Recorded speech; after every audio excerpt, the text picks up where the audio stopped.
Salams, namaste, vanakkam, sawubona. Welcome to another Tabloid Talk, broadcasting from our Durban North studios. I'm your host, Mohammed Ismail.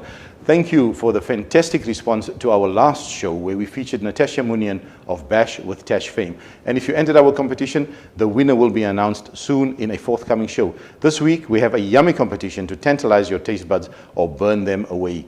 Stand a chance to win a 1,000 Rand Nandos meal voucher. All you have to do is give a comment about your Nandos curbside experience. Competition closes on the 31st of October. Say your bit on YouTube in the comment section below. You could also send us a fun video. We will let you know about our own curbside experience in another show. Don't forget to like Tabloid TV on Facebook and follow us on YouTube.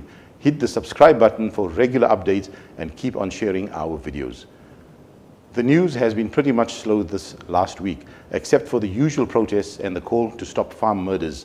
However, the KwaZulu-Natal Health MEC, Nomagugu Simelene Zulu, has warned of a second potential wave of the novel coronavirus that she says is stronger and potentially deadlier. The MEC said that infections could be prevented if citizens of the province conducted themselves as though they were still under the stricter level 5 national lockdown. Tabloid Talk encourages our viewers to be cautious and take the necessary precautions. Level 1 does not mean that COVID-19 has gone. Maintain social distancing, avoid crowded places, and keep wearing your face mask. We are the solution. The virus does not move itself. It is moved by people. Watch the news on TV, listen to it on radio, or open one of our many tabloid newspapers. You will be overcome by several stories on crime. Whether it is gender-based or domestic violence, armed robbery, invasions, kidnapping, hijackings, or the raping of minor children, or even petty crimes, the stories are replete. Communities are under attack by brazen criminals who do not hesitate to harm. How should a community fight back or take control of the streets to return it to normality? Long gone are the days where children played safely in the streets without their parents having to worry about their well-being. After the break, I'm going to be talking to Brigadier Jay Naicker, the KwaZulu-Natal SAPS Provincial Head of Corporate Communications and Liaison, to unpack these pertinent issues. Home invasions is a big story. It's a big thing.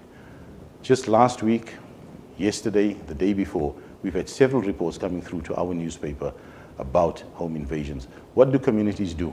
How do you keep yourself safe? Stay tuned. We will be right back as we unpack these issues with Brigadier Naicker.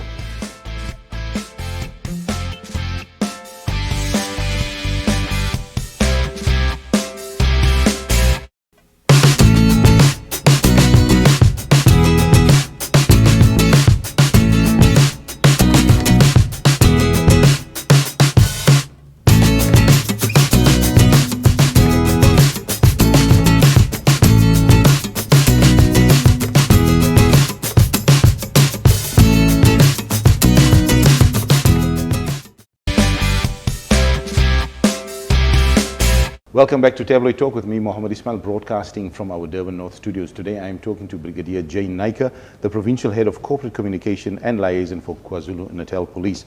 Before taking up his post, the Brigadier was Provincial Commander of Media Liaison in the province. With a career spanning almost 30 years, the Brigadier has seen it all. Today we're going to be discussing a very serious issue about crime. You all know what's been going on in our communities with home invasions, with armed robberies, cash in transit heists and everything else. So we're going to be unpacking a lot of those things and giving you more insight into what you should do as civilians, how we should avoid crime, and what some of the solutions might be. So Brigadier, thank you very, very much for your time and effort. I know you're a very busy man, and it's rather valuable to have you here in our studios with us. Something just very brief about your career, please. Well, Mohammed, as you indicated, I'm 30 years in the police service this year. Started my career in 1990. I initially was deployed from the training college into the right unit, and I ended up very early in my career being transferred to the communications environment. And so I've been 22 years of my 30 years in the corporate communication environment, working in Durban and the South Coast, and also in northern KZN in the Zululand area. Thank you. Brigadier, we as journalists generally go out and get the stories, and we usually liaise with communications officers at various police stations. You know, one thing that has always happened for me for as long as I can remember is whenever you go in, you get a bureaucratic answer to say there's nothing to be alarmed about when it comes to crime. But one hijacking, one home invasion is far too much.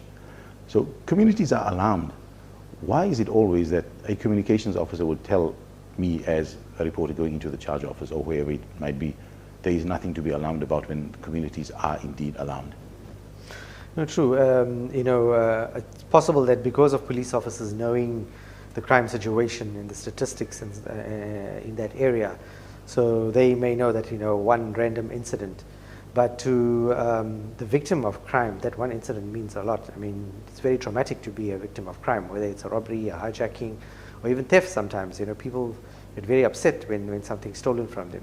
So for a victim of crime, it's very different. So they will definitely be alarmed, rightfully so. But communities don't function on statistics. They function on actual events or actual incidents of crime. So statistics become meaningless.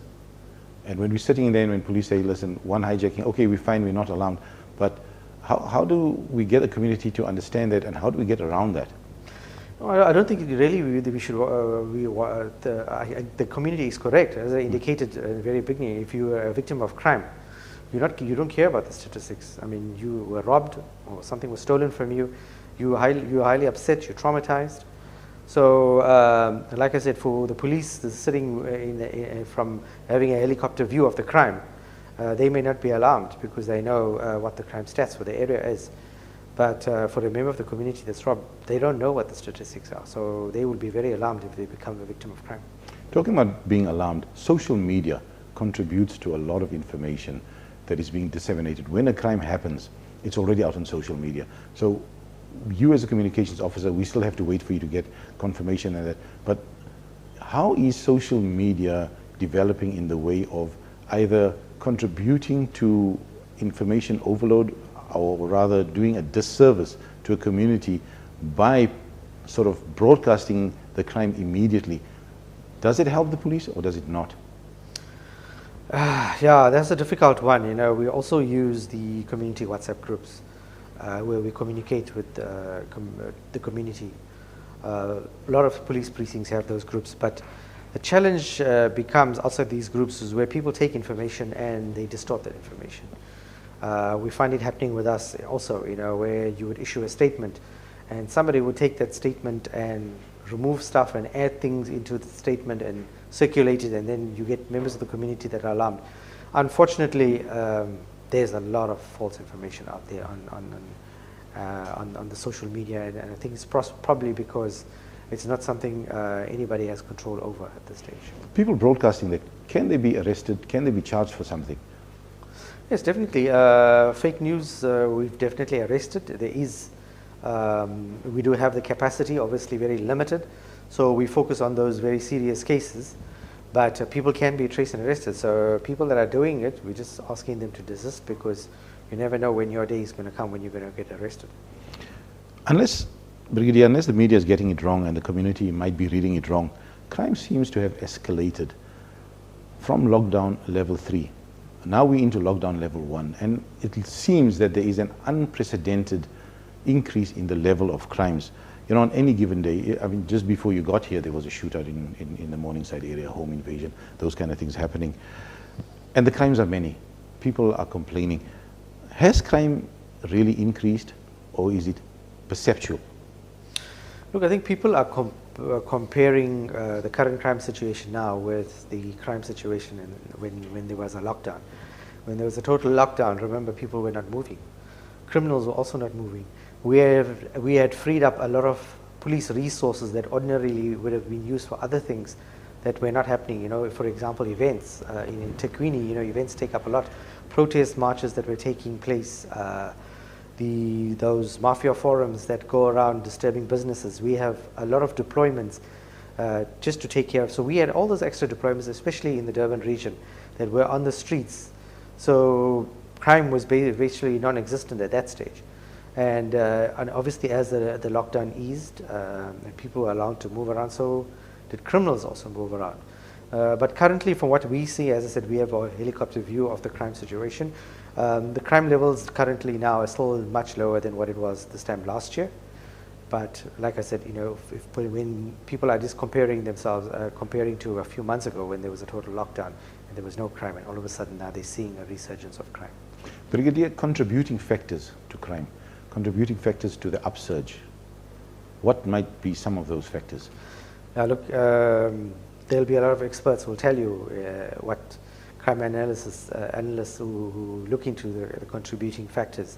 They will tell you, it's unemployment, poverty, and people that are, some of them, a lot of crimes are attributed to drug use, to alcohol use. So there could be a lot of reasons. However, for us, it's still, just as an ordinary person, not even as a police officer, I wouldn't understand why someone would resort to crime, because all of us were poor at some stage and we didn't commit crimes. So it's hard to understand why somebody would commit crimes, but also from what we see, the people that do commit these crimes, especially robberies, they are high flyers.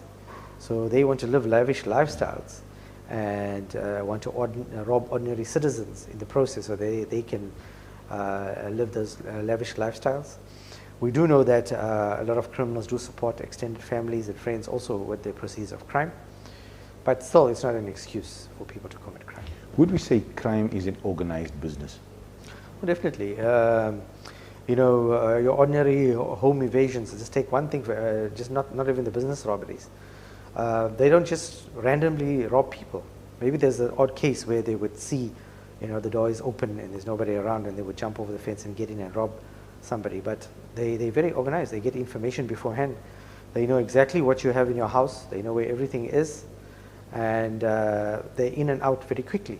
Likewise with the business robberies, even the hijackings is very organized, because they have got customers beforehand that are looking for your vehicle. So when they rob you, they've already got a seller for your vehicle.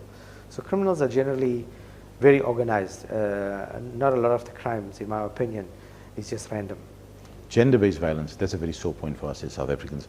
Lockdown level 5 saw a hectic increase, where even the MEC, KwaZulu-Natal MEC, said that the lockdown is not a reason for a man or men to beat women and children.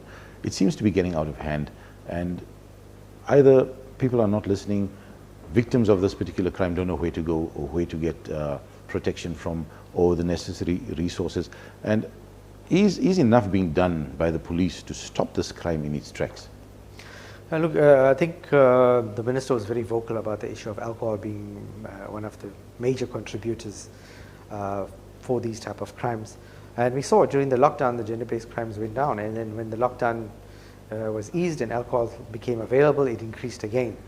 But it's still very hard to understand why a man would cause harm to his loved ones, whether it's his wife, his daughter, or his child, or anybody for that matter that he knows.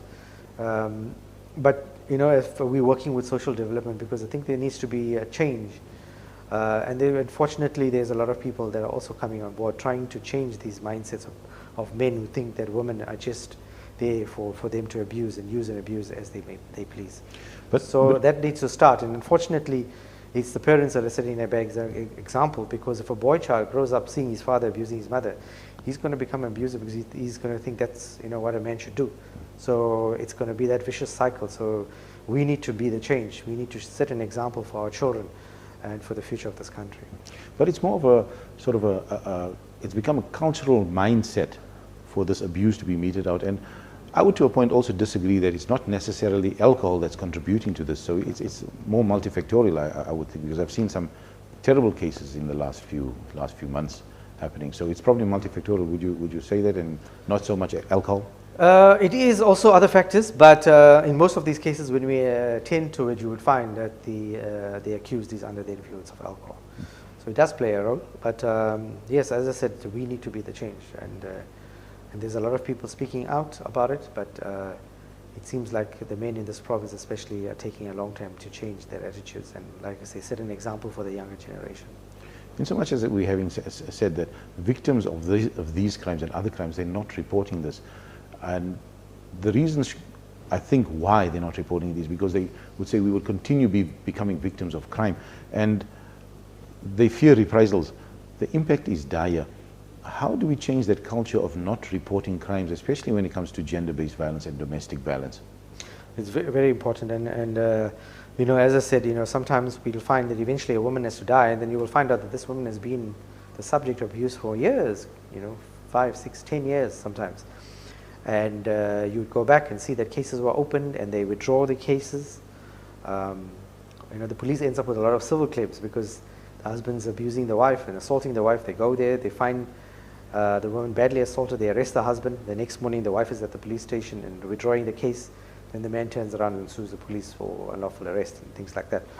So, as I said, we all need to talk to our own family members, our friends, and encourage the victims of these crimes to report those matters and stick to it. Don't withdraw these cases, because generally the abuser will go back and apologize, and the victim will feel sorry and think he's going to change and withdraw the case, and that's not the case. It happens very seldom where people change. We've seen it in the sad state of affairs, Brigadier. Well, hopefully we can get or change that culture and ask people to report more. What should people do? Although, you and I might know, because I'm in the community police forums and you've been in the service for a very long time. When something like a home invasion takes place or a hijacking, once the incident has happened, it's happened. There's nothing more you can really do. But people tend to want an immediate solution. If police is maybe 5 or 10 minutes late to the crime scene after the home invasion has happened or hijacking has happened, it doesn't really make a difference because you're going to report it anyway. They expect perpetrators to get arrested almost immediately. What action should a victim of such a crime take? Because there is a high level of impatience. We want it now, and we want this person to be arrested now. And you, police, you guys are not doing your jobs. So again, the whole mindset and the processes, I think we need to explore that a little bit more. Yeah. No, look, as I indicated before, when you become a victim of crime, we all have experienced, we've all been victims of crime. You're very traumatized. And like you said, you want immediate assistance. And even 2 minutes might seem too long. You're expecting the police van to be there immediately when you dial the button. But it's understandable, like I said, people expect that. When it comes to the investigations and arrests, especially in some cases, we may even know the perpetrators, but we cannot arrest them without evidence because the cases are thrown out of and the people walk. So it's very important that we investigate first before we arrest. In cases where an offense is committed in the presence of the police officer, it's a straight arrest, you arrest the person immediately. But if the offense does not take place in the presence of a police officer, we need to gather that evidence, present it. In most cases, we work very closely nowadays with the NPA because we don't want cases to be thrown out of court. So we will consult the prosecutor with the docket. The prosecutor will tell us what other evidence he or she needs. We'll get that evidence, and then we will arrest and charge the person. So there's a lot of cases that come to mind, where people are walking at the moment and investigations are taking a long time because of the evidence that's required by the NPA. But it's very important because once we arrest them, then there's no loopholes for them to escape. Precautions and measures to prevent home invasions, car hijackings, coming from a police officer, and usually at community police forum level, these things are discussed, but taking it out to the community, they don't seem to be listening to CPFs well enough. So for the benefit of our viewers, precautions, preventative measures, so we can then take it to heart and implement this. Some advice on that? Yeah. Look, I think most importantly, fortunately, like we're talking, as I said, we know the crime situation because we have access to that, and a lot of people don't want to get involved. And they believe there's no crime out there, so only when they become a victim of crime, they realize there's actually living in an area where there's crime. So I think the first thing is to be involved, even if it's just a community WhatsApp group in terms of crime. It's very important. All of us live in neighborhoods where there's this WhatsApp group where we report our home invasions, even the common people just jumping over the fence and stealing stuff. We need to know that it's happening. But it's specifically the home invasions, security is very important. Criminals will target houses that are easier to get in and out of. Although it will surprise you that sometimes they will get through electric fences and barbed wire, and you would wonder why they would do that when there's other houses that was easier to break in, but maybe they just challenge themselves. The other issue is, just take a look at, because a lot of as I said, with the home invasions, it's quite organized. They've got information beforehand, so just look at the people that you employ, whether in your house or in your business, because somebody gives them information, because they know exactly where to go, where your safe is, where your TV is, where the computers are kept, where the laptops are kept. They're very quick, they're in and out. The other issue, security, look, you know what, nobody wants to live like you're living in a prison, but you also don't want to become a victim of crime. So just make sure our gates are closed at all times. When we're going in and out, just check your surroundings before you open your gate, because quite often it happens with home invasions. It's normally when people are letting someone in, they're getting a visitor in or a visitor is going out and the gates are open, people are standing on the road and talking, and then you will find criminals attacking them. And I think, yeah, just keep the police station telephone numbers at handy, because we find quite often that people don't know their local police station number. And sometimes with technology, you may never be able to get hold of 10111. So it's nice to have your police station telephone number handy at all times. Is it an offense not to report a crime? You know what, we're looking at it, especially when it comes to the hijackings. That currently, what we're looking at is, we find with hijackings, as soon as a person's car is found, they don't want to open a case. And as a result of which the criminal is walking. The person just wants his car and he wants to go. So we are insisting now that cases be opened before we hand over the car back to the owner. Because, and we're looking at all crimes, you know, that's taking place. I know generally people don't want to open because they feel like, you know what, I have to go to a police station. The rigorous process of giving a statement and all of that, providing details to the police, constantly contacting. So, but the thing is, criminals walk, and today they commit a small crime, and tomorrow they escalate. You know, the guy starts with petty theft, and he moves to home invasions, and then before you know it, he's doing cash in transit robberies. So we need to stop criminals in their track. It's very important to report crimes, especially in your neighborhood, because police patrols, we have limited resources. So police patrols will be focusing on those areas where crimes occur. So if you don't report crimes, police are not aware, and that's why they will tell you, no, we didn't know there was crimes in that area, and we weren't focusing on that area. My next question was going to be about logistics, and you just mentioned something there. Now, for as long as I can remember as a journalist and as a community activist, that and going to police stations and sitting with officers there's always been an issue about logistics, where we do not have enough personnel, we do not have enough vans, and a station might have 3 vans, 2 might be out of service because they smashed it or something else happened, and you find that the blue lights are not working. Police are dogged with those issues. What is being done to remedy these problems, and why is it taking so long for the police to sort of settle down in terms of logistical problems? Look, the logistics problems will always be there. Remember, police stations have a resource allocation guide in terms of the crime, and that is where also the reporting of crime is so important, because if you don't report crime, it may look like your the neighborhood you live in is crime-free, so you won't get additional resources. So one of the things guides us is the incidence of crimes, and obviously in terms of the population, the businesses, and all of those things that are in the area. So police, the manpower is allocated that way.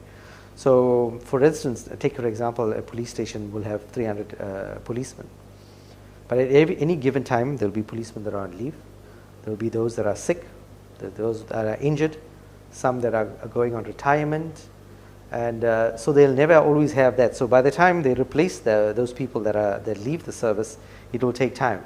So they'll never always have that ideal manpower allocation at all times. Then when it comes to resources, for example, your vehicles, the vehicles are running 24 hours a day. So you must know vehicles will break down. They'll end up in the garage. They'll end up involved in accidents. The problem is even more compounded in rural areas where you're driving on gravel roads. So you can imagine those vehicles driving in untarred surfaces for 24 hours a day. Those vehicles end up in the garage at all times. So, but currently in terms of the resources that we were given, I think our stations are quite okay. But like I said, you will always have that situation. Vehicles with high mileage that are in and out of the garage. Those challenges will always be there. Response to crimes, of course, is dependent on the seriousness of the incident. So if there was a home invasion taking place and somebody else has called in a domestic violence case, obviously the police are responding to the home invasion because that's now a priority crime in the area. Domestic violence will now fall to the wayside, and with the logistical problems, what happens is the person who's a victim of the domestic violence will say, hey, you guys have come after 2 hours. What are you doing? Your police are not working. Am I correct in saying that that's typically how the responses work from police station level? Now, look, people do get frustrated, as I said, when you're a victim, no matter how small. They don't know that the police officers were attending to an armed robbery, a home invasion, or something more serious, somebody died, before they could come to their complaint. So people are generally frustrated, and our police officers tend to get that abuse when they come there. But obviously we train our police officers not to let it get to them, and to always be professional at all times, even if they sometimes get abused. But yeah, as you said, resources are limited, and they will have to prioritize in terms of the seriousness of the case. Priority crimes, provincially and at street level. I learned the other day that provincially stock theft tops your guys' list in terms of crime. I stand to be corrected there. But what are the pressing crimes that we're facing provincially, and the pressing crimes that we are facing at street level?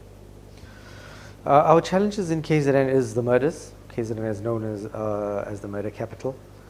And then your GBV cases, your domestic violence, your rapes, and so forth. Also, KZN heads the list when it comes to those crimes nationally.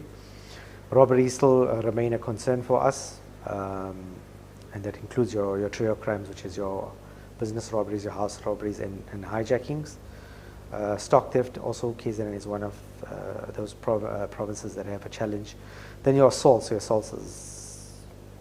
Our assaults are very high, with most police precincts having that problem. And but most of these crimes, it's the victim and the perpetrator are known to each other. So it happens in the heat of the moment, happens within households. So that becomes a challenge. And we mostly sit with this problem over the weekend. That's from Friday night, Saturday night, and even till Sunday. And alcohol, as I said, is a challenge. It's hard to believe that, the minister mentions that such a small population, part of our population that partakes in alcohol, but it seems like they cause most of the problems for us, and they keep us busy on a weekend. Brigadier, but culture and tradition also comes into play when we're talking about domestic violence. And you'd find that a couple might argue now and they might kiss and make up later. But I think, isn't that doing a disservice to themselves? I'll give you a personal incident. A few years ago, I was driving down the highway, and I saw this man hitting this woman. I jumped off my car, ran across the double-lane road, and by the time I got there, someone else had already given him a smack. And this poor lady who was being abused got up, held her husband, and said, no, leave him alone, he's my husband. So the culture and tradition does not help your investigation. Absolutely. As I indicated to you, I think earlier on, I've personally attended domestic violence cases where you arrest the man because the woman was badly assaulted, and the next morning you hear that after you finish your night shift, the next morning she goes there and she's over, and you come back in the evening, you find out that she came during the day and opened the case and withdraw the case against the man, and the man is walking. So the relationship problem, we find that it does happen, that women will tend to withdraw cases. The roles of community police forums, neighborhood watchers, and patrollers, how important is that synergy in a community to keep it healthy, normalization, where we want to return to the normalization of our communities, our streets, where we want to take ownership? That plays a very, very important part, because the community is typically the eyes and ears, and then reports to the police in terms of what is happening. And coupled with that, we also find that there might be some station commanders, and I dare say this, that they might not be too comfortable with the CPF doing its work, where the station commander then distances himself or herself from the greater work that the CPF is doing. I mean, that's a challenge they face, and I think we need to explore that a little bit. And I think let's touch on the first part of the question: CPFs, neighborhood watchers, patrollers, the synergy, the importance of it, greater community involvement, for one. The second part of that, Brigadier, is there's also a lack of participation, where people in communities feel that we shouldn't do this, we shouldn't do the job of the police. The police are out there, they must do what they're supposed to do, that's what they're getting paid for. Yeah, no, I agree with you. Those false multipliers are definitely needed, because police alone cannot win this war on crime, because if a police precinct, how many police officers are there? They can't be everywhere. and at any given time you can become a victim of crime. So we need those eyes and ears, and community policing forums are very, very important. Even at provincial level, the provincial commissioner is always inquiring when he meets with station commanders, what is the level of community policing forum involvement. And when we go to a police station, we want to see members of the community police forum there, and what is the role that they play, because they play a very, very important role. Police cannot be everywhere, but at least they can be tipped off by a member of the community who sees something suspicious. A lot of criminals have been arrested just by a vigilant member of the community seeing something that's out of place and just contacting the police and saying, listen, I saw something. Even where I lived, I mean, a lot of people have been just arrested because they target houses when people are at work, and then a vigilant neighbor noticed someone jumping over the fence, contacts police, arrest the guy, and you find that he's been to 3-4 houses in that hour, and the suspect has been arrested, and 3 or 4 crimes are solved that way. So community policing forum are very, very important. And there's some fabulous stories of the partnership with CPFs and the police itself. It works brilliantly. Absolutely. But what happens when the police become aloof from the CPF? How do we remedy that? Look, the community policing forum also have their own structures, and it goes right to provincial and national level. So any community policing forum, if they find that they're not getting cooperation from the police station, they have all the rights to complain. In our case, it will be the provincial CPF board chairperson to complain directly to him to say, listen, are we not getting that cooperation? I wouldn't understand why a station commander would not want to keep his community policing forum close to him.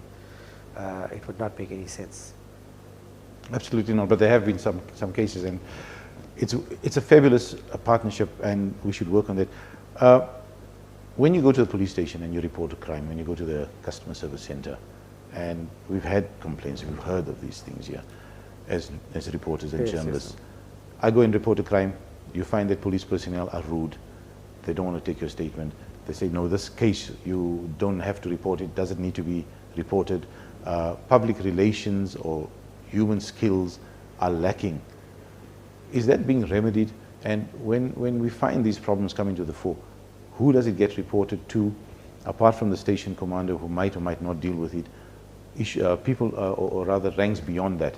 How do we remedy this, and where do we take it to? Okay.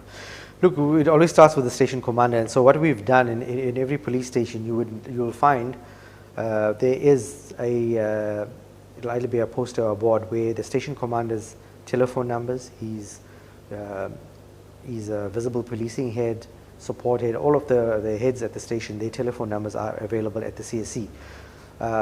And if members of the community go there and they don't get the service they want, they are welcome to contact the station commander. We also get police management at provincial level. We get people contacting us. We take it on our own to contact the station commander or the district commissioner to report poor service delivery. But over and above that, we've set up a complaint hotline. And this hotline is a national hotline. We have telephone numbers for our complaint section also provincially. So I'd like to use this opportunity to give those numbers out to members of the community, so that if any time they have a complaint at any police station, they're welcome to refer to our complaints hotline.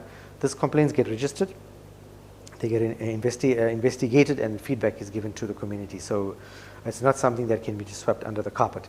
So if you allow me, I just want to quickly get those numbers. The national complaints number is a toll-free number. So it's 0800 333 177. So it's 0800 333 177. And then in KZN, our office line is 031 325 5951, or alternatively 325 4886. Then for after hours, we've even got a cell phone number, which is 079 877 6536. And then our email address, which is kzn.complaintscenter@saps.gov.za. So people can even, if they feel they've got a long complaint, they don't want to talk on the phone, they can even send their complaints via email. Fantastic. So we take it very seriously, and that is why we've established this a while back, and we also thankful for the opportunity to market our complaints hotline. Thank you. Some parting advice to our viewers. Well, yeah, I think it'll go back to what I've said, I'm in the fortunate position, and like you said yourself, you're in a fortunate position. You know the crime situation, you know what's going on in the neighborhood, what crimes are prevalent, how you can avoid becoming a victim of crime. So I think it's important for people in this current environment to also get involved, whether it's at the community policing forum level or on the community WhatsApp group. Get involved, know your crime situation, look at your personal security. I know people say, you know what, we should be relaxed. Why should we always be looking over our shoulder? But you worry when people, up to this day, people are sitting at night in their vehicles talking to their friends, and they get held up because they're sitting alone in the middle of the night and they don't know that hijackings are prevalent in that area. So know your crime situation and get involved. Thank you very much, Brigadier. There you have it. The Brigadier has given us some very, very important advice there on what you should do when you are a victim of crime, how to avoid crimes. Take note of those numbers. We'll put it up on the screen after the show. Very important numbers to note when you need to report a complaint or what you need to do to report a crime. So take heed, be part of the solution. Do not separate yourself from the greater community and the greater good of a community. Thank you very much. We're going to be right back. Please don't go away. Brigadier, thank you for your time. I know you're a very busy man, and it's been a pleasure having you in our studios here. Thank you, Mohammed. Thank you. There you have it. Crime will always be here. Yet it is up to us as a community on whether we want to be part of a solution or not. We are stuck in a culture of complaining. The time has long passed for us to be part of a greater synergy, and that is by joining the CPF, participating in awareness campaigns, reporting crime, no matter how significant that it might seem, and by initiating neighborhood watch programs and patrollers programs. It is time that we take back our streets. Remember to report all crime, no matter how small or how big. The Crime Stop number is 08600 10111. Also download and use the MySEPS app on your cell phone. If you have any service complaints, call the National Complaints Hotline on 0800 333 177. Provincial number is 031 325 4886. Thank you for watching. Like us on Facebook and subscribe to our YouTube channel. Don't forget to enter the Nandos competition and share the Tabloid Talk segment on all your social media platforms. I'm Mohammed Ismail for Tabloid Talk. See you again soon. Bye-bye.